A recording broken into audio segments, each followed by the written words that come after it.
It's not good when you're a teenager and your mom is still your wingman.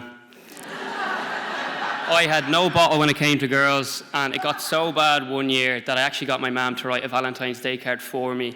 I was too afraid that the girl I was giving to in my school was going to recognise my handwriting, so I got her to write it. But worse again, I actually got her to give it to her for me. I was like, Mom,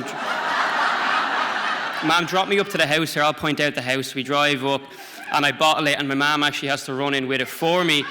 And they see us, so that was really cool. But it was all a bit tragic, and there was loads of little examples like that. Like I remember buying my first bottle of aftershave, Hugo Boss, and I was spraying my armpits and my back, and my mum walks by the bedroom door, and she's going, "No, Brian, it's not deodorant, like you put it up around here." And it's just, it all got a little bit awkward, so it was no surprise Mum and Dad were getting a bit fed up of bubble wrapping me and a bit sheltered that they were going to ship me off to the Gaeltacht for the summer. So for anyone who doesn't know what the Gaeltacht is, it's a summer camp where you go and learn Irish, you stay with a Banantees, a local Irish woman, you do classes, you play sports, and you go to the Céilís at night to do your Irish dancing. So this was definitely going to be the furthest from home I've ever been. Like at that point, I'd never been outside the M50 really. I'd never seen a cattle grid before. But I shift off down here, and everything's happening like at a mile a minute, and you're meeting all these people with these different accents from around the country. But then there's like waking up early and cleaning rodas and packing your lunches and washing your clothes, and I was like, I knew very quickly that I was very far from my home comforts, but all that didn't matter once I saw Irene. Lads, like this girl, she owned a hurl. I love hurling. She was roughly the same height as me, which is rare for me at that age, because I hadn't had my growth spurt yet. Well, I'm still waiting on that growth spurt, but my eyes were set, so I was like, right, how am I going to get this girl's attention? So at the start of every day in the hall, you do your morning roll, and you're sitting with your lads, and you can kind of suss out and people watch. And Irene's sitting over on the far side of the hall, so I get out my pocket and I get all these copper coins, and I'm kind of rolling them across the hall, just trying to meander around her, see if I can hit off her foot and give her a wave. What's up? But it doesn't work. So at the Céilí that night, so for the Céilí, for the Irish dance, you have all the boys on one side of the hall and you have all the girls, and they line up, and then you form and you meet in the middle, and that's how you get your dance partner for the night. And I was going, this is perfect. Well, I'll just kind of line up Irene here, and I'm kind of shuffling and skipping the cue and pretending to tie my lace so I can match up with her. And I think I have it, and I miscalculated, so I didn't get a dancer that night. So that night was completely ruined. But the next, it got to a point, like, I had heard Irene accidentally, she was on the Dean wrong, which is the detention, so she was going to miss that night's Céilí, and I was like, that's grand, I'll just get on the Dean wrong. Like, you can speak English, you can misbehave, you can be cheeky to your Bananty, and I was willing to do all of those things if I could be in the Dean wrong to get to know her. And luckily I didn't have to do anything stupid. She wasn't on it that night, but this is what I was thinking, like, I wanted to hang out with her, but it's coming up to the Céilí and the next Céilí, and none of my efforts are working, and I'm going, I need to do something here. Time is slipping away.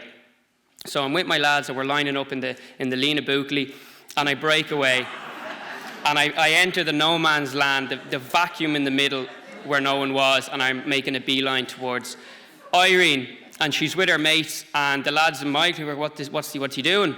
And I'm sweating, and I've just put out my hand. I'm like, Irene, come on, we go for a dance. And her head's kind of down, and I'm like, oh, shite. And I look back, and the lads are like, and all of a sudden, this distance between the two lines is a lot bigger. This is a long walk back if I have my tail between my legs. So she kind of looks at her mates, and they're kind of going. So she said yes. She took my hand. We went out into the middle of that. It gets better. So we make our way out into the Céilí, and the Siege of Venice comes on. It's Hoppa Dain, Hoppa Do, Hoppa Hain Do Tree, harash, harash, harash. And then you do the Lushka, and I'm spinning around. And she said I was really good at doing the Lushka, because I am. But it got better from there. It grew, so I was sitting on her side of the assembly. I wasn't with my lads anymore. I didn't have to roll coins over. I'm sitting beside her during the Rangana, during the day, and I didn't have to line up in that line anymore. I had my dance partner the next night, and it wasn't long before we were officially Gaeltacht boyfriend and girlfriend. Yeah, and life was good. We were Brittany and Justin, just with less denim. And it was all going really, really well until the night I missed my supper. So after the Céilí, I'm waiting for Irene to get on her bus. She misses her bus. And then I'm late back to my Banantee's house because I was too busy smooching Irene. But we made our way back to the house, and I remember going in and there wasn't even a slice of toast left for me. And I remember running back because I made it ahead of Garage, who drove a red Golf, and he was the teacher. He was coming to do the night checks in the house to make sure everyone was back, lights out, bedtime. So I'm absolutely starving. An hour or so rolls by, and I'm asking the lads in the house, like, do you have any food? Do you have anything? And they've nothing. And I'm thinking, I'm away in the Gaeltacht now 2 weeks. I haven't had a bag of chips. I'd love a chipper. And I know it's Carrow, it's a Friday night. I fancy my chances that chipper is still open. Now, bear in mind, you're not allowed out of your room, roughly, like late at night, like you're definitely not allowed outside your house. And if the Ballantee caught you, you could be in serious trouble. But the hunger's getting the better of me, and I'm feeling invincible at this time. Like, me and Irene are like the hottest couple in Connemara. And like, I can do anything. So I got one of the lads to go to the toilet, flush the toilet, and made enough noise so I can break from the window and into the road. And I'm setting down the town, and two of the lads come with me. And we made our way all the way to the chipper, and it's open, and we order our chips, and we're laughing. We're like, oh, jeez, we're such legends. Like, we shouldn't be out this late. And I'm like, you know who'd love to know about this? Irene. So I sent a text. I'm like, Irene, blah, blah, we're in the chipper. But I've no bars of signal, so I go over to the window, and I'm trying to get some signal. And who do I see? I see a red Golf, and I see Garage, and he's coming towards us. And he sees me, and I see him. And I'm like, oh, turn to the lads. I'm like, Banya, Banya, Banya. That was the code word for there's a teacher around. And he's going, what? And they see him making his way towards the door. And that's the only door in and out of this place, so we can't run at this moment. So he comes in, he's like, lads, he'd dribble out more, like, Slán Wallia, which you're in big trouble. Slán Wallia, see you later, going home. And then it dawns on me, I'm like, oh no, like at this point in time, like, I have a lot of responsibility. Myself and Irene are coming up for our week and a half anniversary of being boyfriend and girlfriend. Like, I can't let this slip away. So I click into gear and I start to cry. I was pretending to cry. I wanted him to feel sorry for me, and I'm negotiating with him, and I'm going, oh, just Dean wrong tonight, and like Dean wrong, like Amorach, like put us under detention, but just don't send us home. So he doesn't make up his mind, but he brings us back to the Ballantee's house, and our parents are called, and they're told to come up the next morning for a disciplinary meeting. And they take our phones off us, so I can't even text lovely Irene. So the next day, myself and the two lads are sitting outside the principal's office, and it's a big hall, and then there's a stage up at the top, and we're sitting on the stage.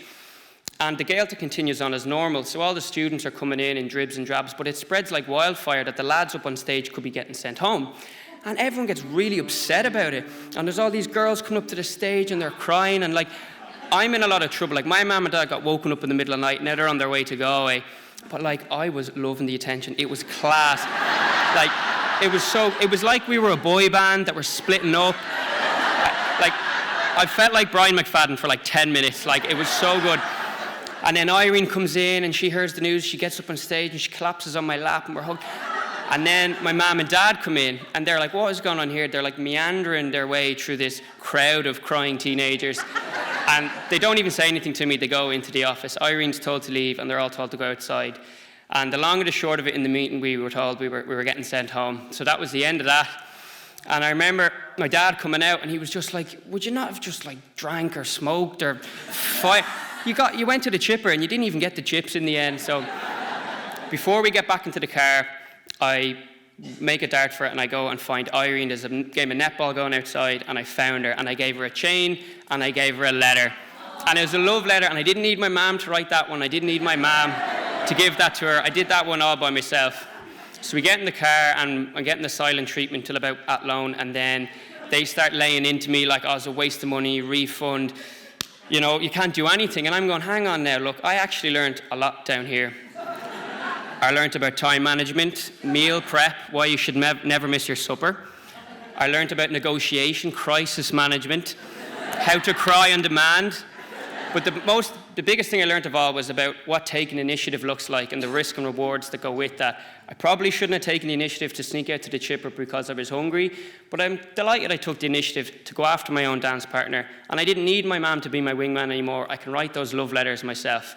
And I definitely came back from that Gaeltacht with a bit more confidence, a bit more pep in my step. And maybe there was this chancer and this risk taker just bursting to get out. And I don't know if I would have got that without a distance from home. So just to finish, what's the first thing I did when I got back to Dublin? Well, the guy who I wanted to send a present up to Garage, the prick who caught us in the chipper. So I went to the chipper, I put salt and vinegar on the chips, and I sent it to him. And An Post actually delivered those chips. Yeah. So as for me and Irene, the distance between Dublin and Sligo was too long for two 14-year-olds, and we didn't work out. But she did reappear in my life 12 years later. I get a message on my phone's ping, and it's from my lads' WhatsApp group. And it's a photo, and I recognize my handwriting straight away of the letter. And I'm going, what's going on here? And one of the lads in my group started going out with a girl from Suey in Sligo, and her best friend is Irene. They've pieced this together, and this letter pops up. And the lads in my group, fair play to them, they do an amazing job of reminding me of the cringy things I wrote down. Now, like, bear in mind, I was going through a tough time at that time. But she kept it, and it pops up in this group, and I can't read it all out, but I remember, I'll tell you how it finishes. So it goes, Irene, I hope you wear that bracelet I gave you forever. Smiley face, smiley face, smiley face. And here's a chain in case that one breaks, smiley face. And this thing's covered in emojis. Like, looking back, I think I invented a few of them, like, mid-noughties.